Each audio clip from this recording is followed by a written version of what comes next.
It is Wrestling Nostalgia Night, and tonight we are taking a look at one of the best told stories WWE has ever produced in their history, and that is the Undertaker versus Kane at WrestleMania 14. I can't wait to get into this one, so let's not waste any time and get started right now. It's time for your weekly fix of wrestling nostalgia, when we look at wrestling's past eras, from the Attitude Era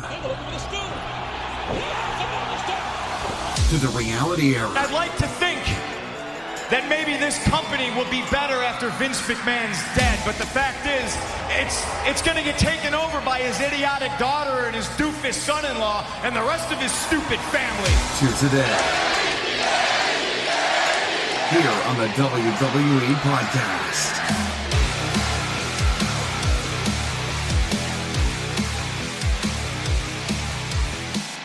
Welcome everybody to the WWE Podcast right here on Apple Podcasts, or wherever you're getting your podcast. Well, that's where you're listening. Thank you so much for joining me. And it's that fun night of the week, right? Fun night of the week for wrestling fans, because we get to just disconnect ourselves from the current product, your frustrations from that current product, and dive into the time machine, the DeLorean. We got our flux capacitor going. We're ready to roll. Heading back to the year of 1998 at WrestleMania 14 that took place in Boston, Massachusetts. If you recall, the biggest moment from that pay-per-view was Stone Cold Steve Austin winning the WWF Championship at the time from Shawn Michaels. Certainly worthy of being the top story coming out of that pay-per-view, given that would be their biggest superstar of all time. But I also think that the match between Undertaker and Kane, while celebrated and talked about, is one that is not discussed enough, and really understanding, especially when you look at today's storytelling, the differences of what a masterpiece story is, which is not easy to achieve and is extremely rare. And really any form of entertainment, wrestling, books, TV shows, movies, a masterpiece comes along once every 15, 20 years. I mean, it's just not that common. And this was one of those masterpiece stories. So we are going to get into all of that, and obviously hear some audio that I can't wait to play for you. I get goosebumps with some of these clips, so we're going to get to listen to them together. It's going to be a lot of fun, and that's what we're here for in this just absolute insanity of 2020 that just keeps on giving, doesn't it? 2020 just is one of the most bizarre, just turbulent years ever. I mean, I'm 35 years old, so I don't have a huge sample size to pull from, right? I mean, and you don't really remember the first, 5, 10 years of your life. Like, you have flashes. So I'm really evaluating the last 25 years. So from 10 years old on is when you kind of really understand what's going on, right? And I have never seen this in my life. Many people who are much older than me have said the same thing. And it's just the most crazy thing I've ever seen ever. And so we'll take you away from all that presidential election stress and hit you with some wrestling. That's why you're here. If you're interested in hearing more about the presidential election, well, you would have just tuned into Fox, CNN, MSNBC, ABC, whatever the hell else is on. Right now, you are here to talk wrestling and listen to wrestling. So that's what we're going to do. And just so you know, too, my mailbag show that I promised I would deliver is dropping tomorrow. I'll actually be recording it tonight. Not that matters to you, but I'll be recording it tonight and dropping it tomorrow, sometime tomorrow. Got a lot of voicemails, and I'm going to make it its own separate show this week. And again, I may not do that every week, depending on how many voicemails I get. It does vary from time to time, but it's just overwhelming, and I want to make sure that it's not taking up too much time in my shows that I should be talking about other stuff. So I'm dedicating an entire show tomorrow, as I'm going to call it.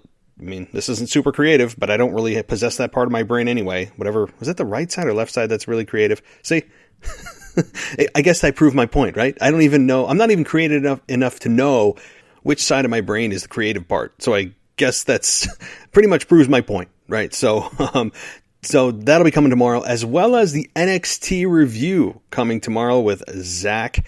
And then we have Friday with Rivalries with Anthony DeMarco, who, again, if you didn't hear last week's, it was on the career of Kurt Angle. Check it out. It was really, really well done.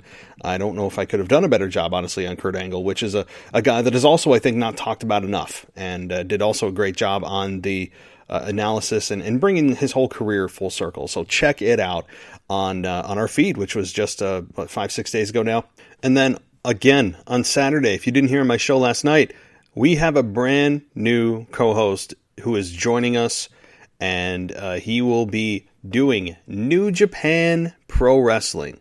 His name is Zach Downing, so you'll be able to hear him this coming Saturday covering New Japan Pro Wrestling. Again, it may not be a product that you watch right now, but maybe you like to still hear about wrestling talk. I mean, I kind of did the same thing. Yes, this is the WWE podcast, but I am a fan of all wrestling promotions because I want to see the genre of pro wrestling succeed. And it's also still fun to hear about other promotions through somebody else's lens.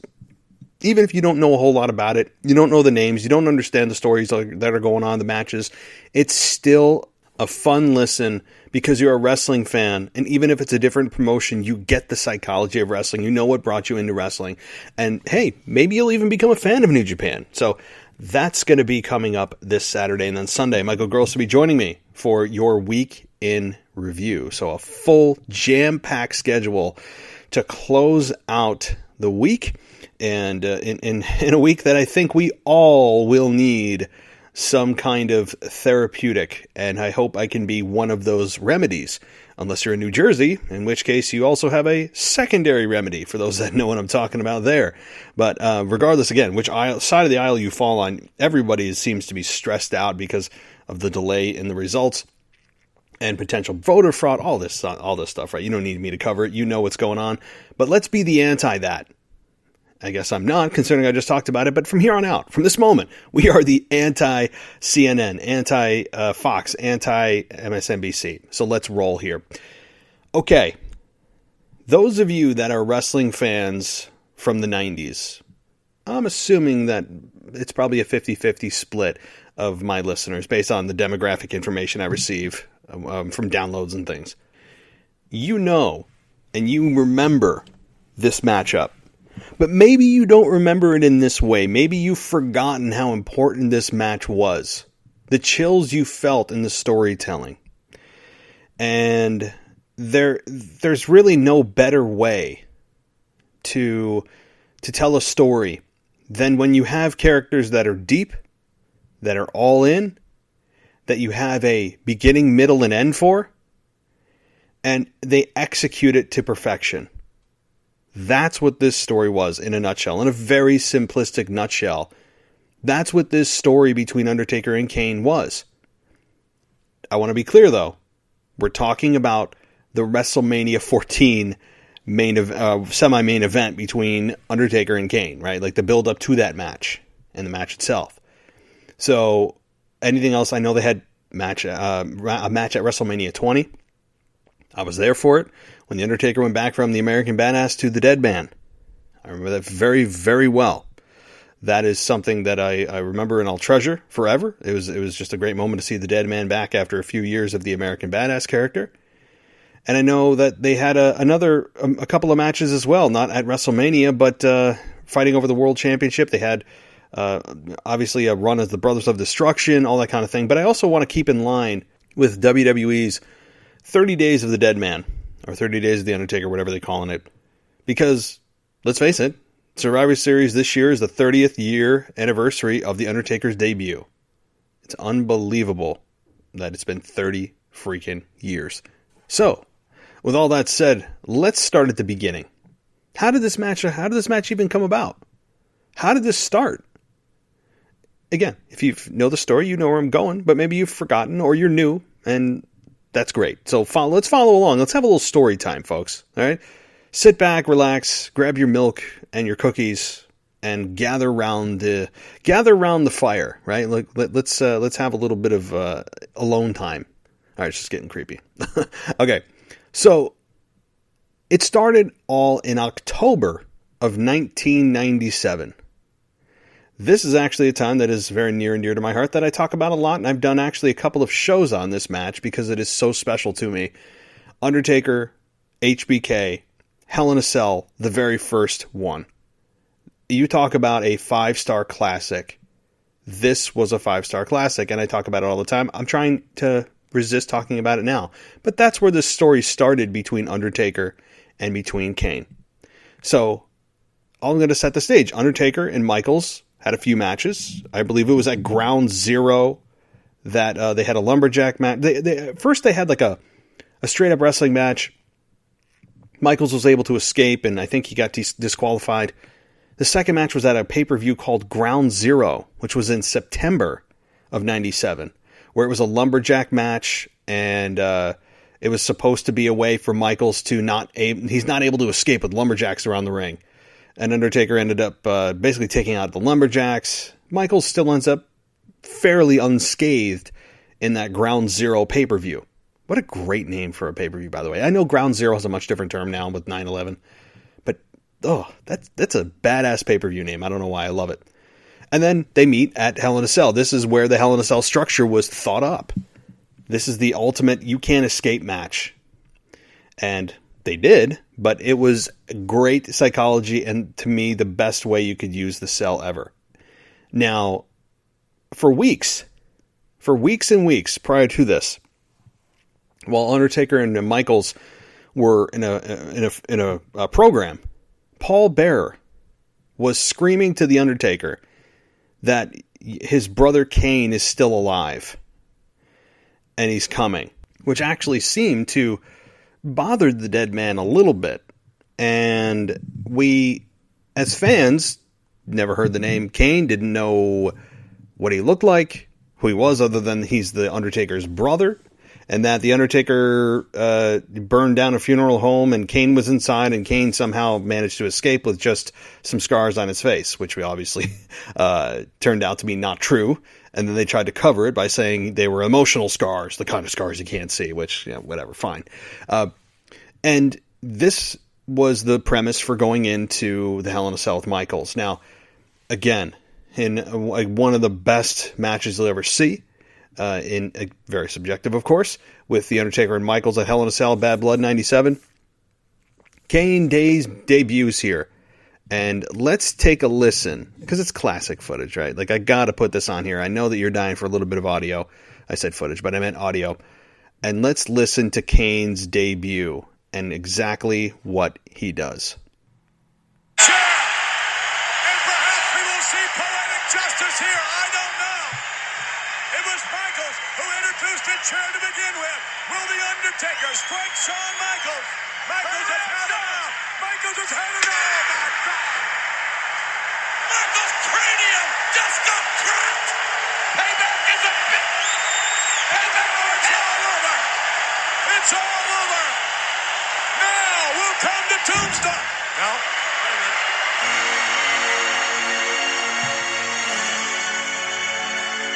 What else that?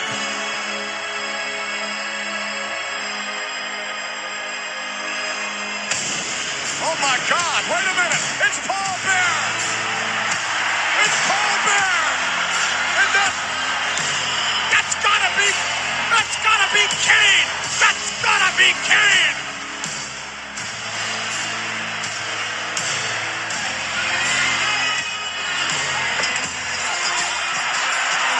Oh my God! He just ripped the door off its hinges. This is oh my God. Look at the size of this human being. Or is that a human being?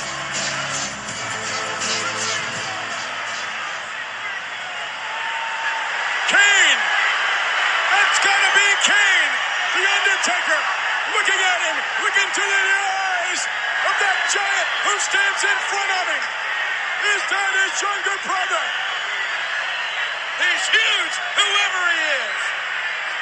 He's as big as the Undertaker. What's this?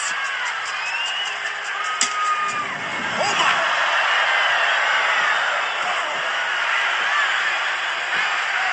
The Undertaker! Tombstone! Undertaker! Set up for the tombstone!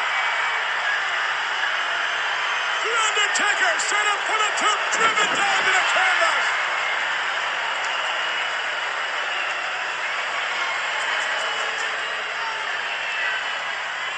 All right, so that's how Kane debuted. Coming in, I know that was a little long, but I get lost in myself sometimes.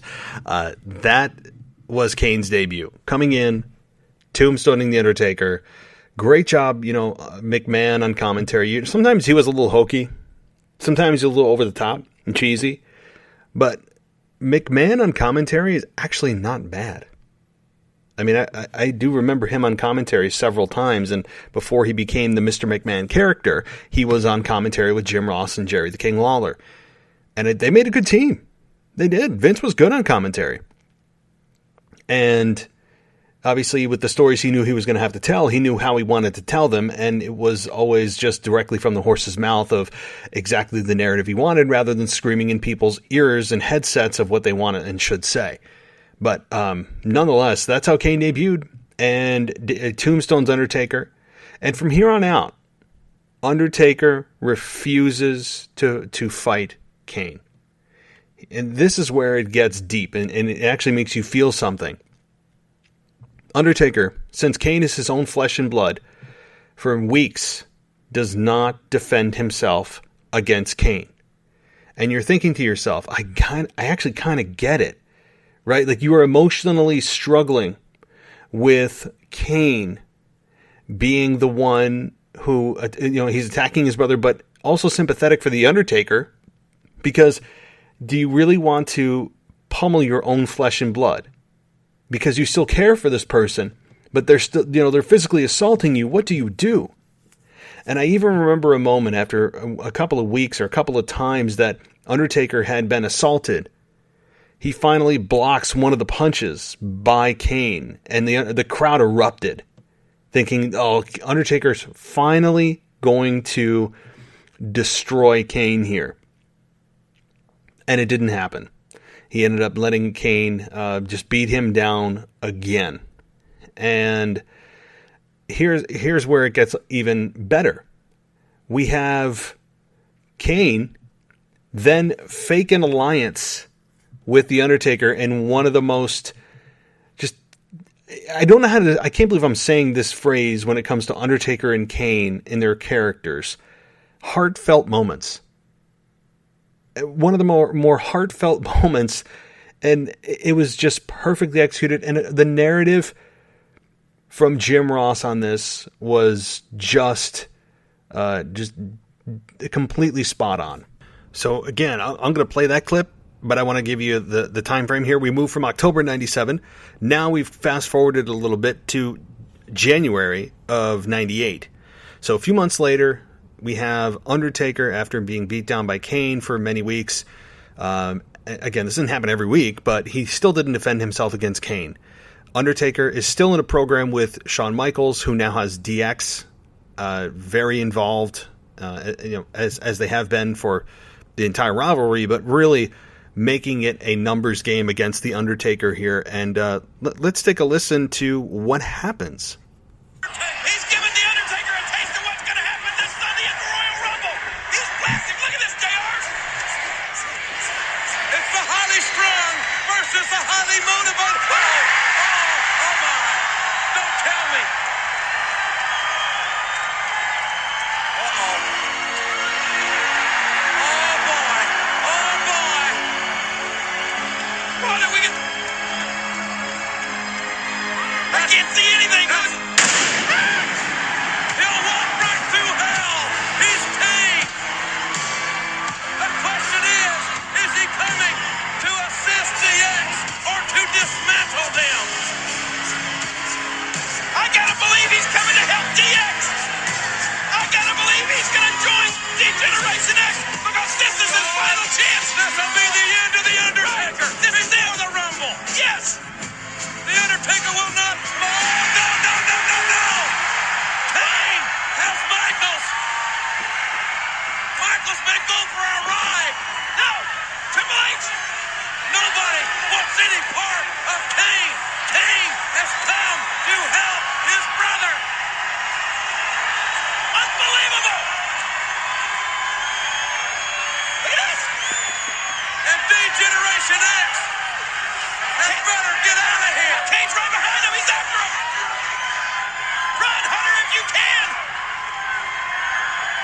Generation X laid waste to The Undertaker until the Taker's brother, Kane. I'll guarantee you one thing. We're going to have a new WWF champion at WrestleMania. Kane will be there. You got to believe he'll negate Michaels in China. And then it'll be one-on-one, and when that happens, The Undertaker will be the new champion. And look at that. Kane apparently is extending his hand in some sort of bond or friendship to his older brother, and Undertaker is returning it. What a moment. What a moment in the World Wrestling Federation. And finally, The Undertaker seemingly had a smile on his face. I hate to agree with you, Jim Ross. I'm not saying... Oh, I if you guys could see me right now, like I literally have goosebumps. I know that audio sometimes doesn't do it justice. I would recommend that you check this clip out. It's on YouTube. That's where I pulled it from. It's called Kane Saves The Undertaker from DX Attacks, 1/12/1998. So look at it for yourself, but it ends up being just a powerful moment. That moment, the specific one I'm talking about, yeah, Undertaker gets saved by Kane, which actually ended up all being a ruse. I'll get to that in a minute. But the moment when Kane extends his hand and the Undertaker returns it, and then the pyro goes off, they're like 60 feet apart, but somehow it's like they're embraced. Maybe I'm the only one that feels that way about that moment. It literally gave me chills as I was playing it, watching it. I really would recommend you do. And so that's really, we're kind of halfway to the story here. We're kind of halfway to the setup of the match. And now we get to the Royal Rumble itself, where things take a dark turn for The Undertaker, because Undertaker and Michaels were in a casket match in that for the WWF Championship. And at that time, Michaels was not injured. And this match injured him to the point of almost not being able to make it to the main event of WrestleMania 14 with Austin in Boston. So what happened was Michaels was backdropped by The Undertaker on the casket, and it hit his lower back just right, and I guess broke his back. It was somewhat low on the back, but it was like the edge of the casket when you're going full speed, being back body dropped outside the ring. It just hit perfectly. It was a bad fall, and it looked awful. So Michaels actually got injured from all this, but Kane ends up, well, I guess let's take a little bit of a listen to what Kane does. Manhandling anything that's moving. He is clearing the ring. Kane coming to his brother's aid. And man, the playing field just got level in a hurry.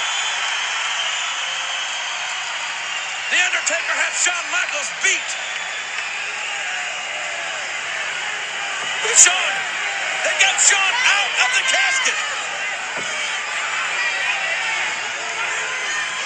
Kane has saved The Undertaker. Kane has saved his big brother. We thought it might happen.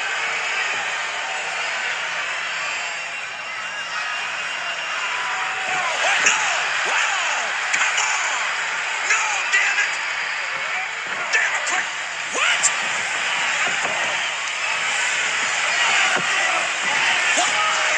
Kane is assaulting his brother. We thought he cannot help it.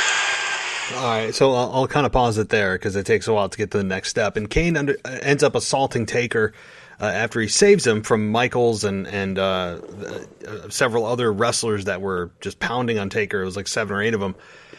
So Kane comes out to help him temporarily, only to turn on him himself. And he did his pyro, although it didn't go off in the middle of the ring. It's just kind of awkward. But he ends up throwing Taker into the casket, and, well, he ends up lighting it on fire. And Undertaker is inside, although Kane is the one who's smashing an axe into the casket. I never understood that. I've seen that happen before. Maybe that's just for ventilation or safety reasons. But there's no real physical harm that could come of an axe going through a casket. If you're laying there, you're really just attacking the casket. But I guess the visual of it is is what you're after, not necessarily the practicality of it.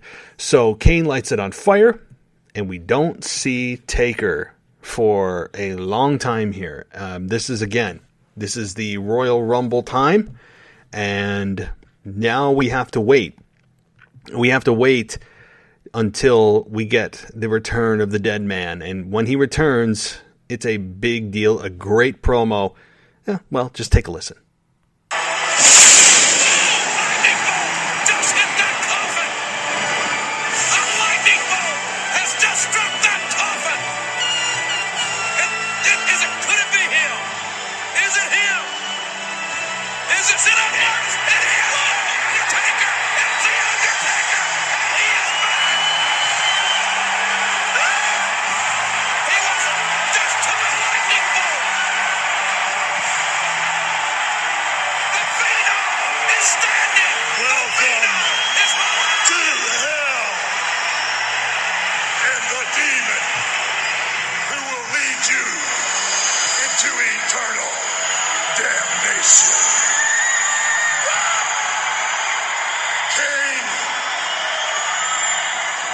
Disappointed me.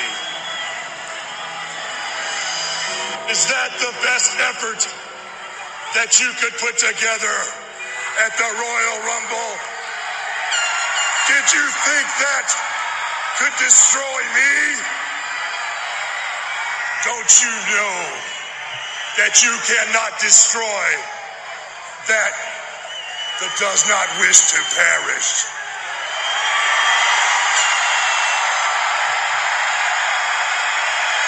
And you, Paul, the audacity to come out here week after week. Look at his face. And claim responsibility for my disappearance. The fact of the matter is, on those times where I return to the world of darkness, it's of my own accord. It's a time for spiritual healing. It's a time for the truth. And I know the truth. And this trip, what I was doing was soothing the souls of my parents, because I had to explain to them why I would have to do the one thing I promised never to do. Kane, you're not the Phenom anymore! I'm standing next to the real Phenom! Uh-oh. What's he gonna do now? What hideous power? Whoa! The Undertaker! I will walk straight through the fires of hell to face you, Kane. And when you look into the eyes of your older brother, you will understand why I am the most feared entity in the World Wrestling Federation. You will understand why I am the reaper of wayward souls. And you will understand why I am the Lord of Darkness. All right, so I'm gonna stop it there. There's a little bit more there, but basically he's saying he's going to do the one thing he promised never to do, and that is that is attack or assault his brother or physically attack his brother, and he has to return. He returned to the world of darkness. He had to go and explain to his parents. I mean, they're dead, but that he needs to do the one thing he promised never to do. I mean, listen to the crowd. It's so perfectly laid out, and we finally get to the match that happened again in late March. So we go from October to the Rumble to Taker not being around for 5, 6, 7 weeks, where he appeared again on March 3rd. So we went from like mid-January through early March, where he didn't appear. And then he has a few weeks to build with Kane, and they have their match at the end of March of 1998. Man, imagine that, right? Like you go from October to end of March. That's like what, 5 months? And they can't even do that now. But that's what this was a great story. And we're going to get to the actual match here because that's what the title of the show is. But I wanted to give you the build because I think the build is just as important to know about why the match happened. Not just that it happened. Not just the moves and the crowd reaction, but also the reason. Because that's the ultimate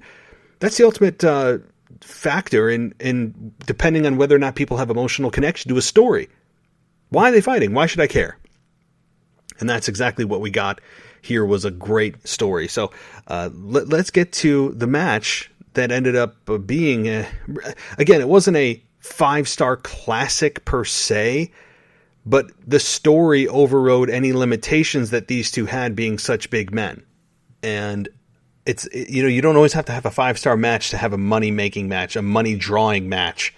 And it's exactly what we had here. A lot of what we had in the 90s was not 5-star matches, but money-drawing matches and characters because they were so deep and they had a great roster and the promos were good. The writing was good. That's why people today of today's product that only know today's product look at the physical part only, and they take away the most important element, and that's the character development. It's the why they're fighting. It's the story arcs that barely exist. That's what makes money, not necessarily the physical moves. Those to me are extremely superficial. It's not deep enough for me to care about if it's just about the physical reversals and splashes and all that silly stuff. Basically gymnastics, as MJF would have put it. So, okay, let's get to a little bit of audio from the match. And it wasn't a blockbuster match from a physical perspective, but it didn't need to be. It's about the story. You want to know who wins and loses. You want to see the heel get his ass kicked and the babyface survive and thrive. And you want to be able to live vicariously through that babyface to feel the victory, right? That's the purpose. That's the purpose of really any good versus bad guy plot, which is essentially 95% of any movie or book or TV show. It's good versus evil. Always has been. The underlying backstory is always going to be that more often than not. So let's listen to a little bit of audio from this match, and then we'll talk about it. The Undertaker signaling for the end. But look, Kane set up. No! The Undertaker with a tombstone. Flattery. Kane has been drilled. That will be all. Oh, God! Nobody can... What? Nobody's ever done that. Nobody's ever kicked out of the Undertaker's tombstone. Yo! What a leg drop by the 320-pounder. Even Paul Bearer is in shock. All right, so I'll pause it right there. And I did kind of go a little bit towards the end of the match, but throughout the entire match, it was a physical match. Two big men, you expect a slow pace. I'm a big fan of a slow pace, actually. I have the patience for it. I can digest what's happening. I don't need to think 100 miles a minute, and I can understand what moves mean what, and that moves have consequences, and you can actually sell the moves instead of just registering them and moving to the next one, to the next one, to the next one, to the next one. You actually make a story from your moves and the holds, rather than just kind of making it just looking at it as, well, you just got to do this, I'm going to get all my stuff in and do this. There's reasons behind there should be reasons behind everything you do in the ring, and today's product is simply not like that, but I mean, it is what it is today. And we finally get to the finish here, and Kane barely kicked. He almost twitched out of that tombstone, which, by the way, was pretty botched by the Undertaker. I don't think Undertaker has ever had to tombstone somebody that heavy. You could see him kind of slipping out of the arms of Undertaker, and Kane was such a big dude at that time, and still is. But at that time, again, I don't think Taker had a lot of experience tombstoning men that heavy. And he ended up kind of tombstoning him literally on the side of his head / shoulder. I mean, go look at it. It's crazy. It's scary crazy. But it was also a time when finishing maneuvers did just that. They finished the match more often than not. And you hear the surprise and the shock in fans' voices and in Jim Ross's voice. The shock and surprise that, wait, what? Nobody's ever kicked out. That's the effect you want when someone kicks out. If that happened today, at WrestleMania no less, you would automatically think oh, well, it's WrestleMania. They're kicking out of at least one tombstone. I don't want to think that. And I remember looking at that going, oh my God, wait, nobody's ever kicked out of the tombstone. Kane just kicked out of it. Right? That is drama. That's a story. That's how you create a first of all, a finisher that means something. And secondly, a very important point in the story of just how powerful Kane is, that he kicked out of a finish that no one's ever kicked out of. So let's hear what happens next in this match. Cannot believe that Kane. And look at Kane now. He's up again. Undertaker. Can he do it twice? Yes, he can. Hell, this has got to be it. Undertaker's trying to kill his own brother. This will be all. Oh, Kane kicked out. Good Lord. He's a monster, JR. Hold on, Paul. Hold on, Paul. He can't have a heart attack because he doesn't have a heart. Look at the Undertaker. He cannot believe it. God, I forgot how good Paul Bearer is. I forgot how good he is. I mean, I could do a whole show on Paul Bearer. Maybe I will. He's just, oh God. I mean, some of the things that he's done for Taker and Kane it's really, I think, overlooked at times. One of the best managers of all time. But I would say now, looking at this in a more keen eye than I did when I, obviously first watched this when I was, 13 years old at 7th grade. Maybe had my first kiss by then. There's a story you don't want to know. But Kane kicked out again. Again, it wasn't even a kick out. It was less of a twitch. He twitched out. And you could argue his shoulders were still on the mat.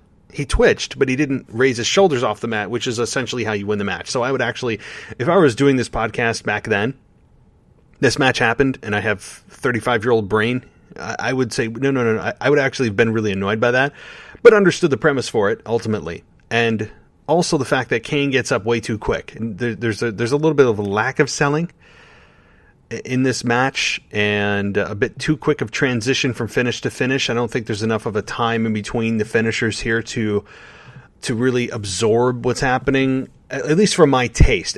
I'm not really complaining. I'm just, from a podcaster perspective, I guess, is now how I look at things a little bit differently through that lens. But Kane kicks out again from the tombstone. That's absolutely unheard of. And then we finally get the finish of the match here, which, let's take a listen. Look at the Undertaker. He's in shock. This would be the third tombstone. Yes, he got it. And will this be enough? My God, what will it take if it's not? Yes, the Undertaker has won this match. The Undertaker has defeated Kane, and Paul Bearer has got a steel chair. What's he doing?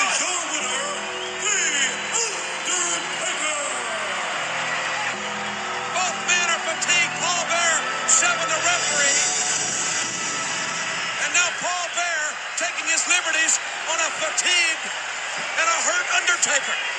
Paul Bearer is trying to finish the job that Kane didn't quite get done. Kane having trouble getting to his feet as well. Oh, look out, Paul! You gotta get it. Undertaker's up. And Paul Bearer is down. And the Undertaker, so fatigued, falling right back down. He struck Paul Bearer. I can't believe it. Kane now is back up. Uh-oh. Come on. Oh! Chair right to the spine by Kane on the Undertaker. He tried to drive him right down to hell. All right, so that's the conclusion of the match. It was really, so Kane gets tombstone 3 times. He nearly kicks out a 3rd time. Now, this is something really small, but I think it's super important to take a look at, because in today's environment, in today's product, how often do you see when a 3 count happens, somebody kick out at 3.5? Almost never. It's always, it's all or nothing. Right? Like, they kick out at 1, kick out at 2, or don't kick out at all.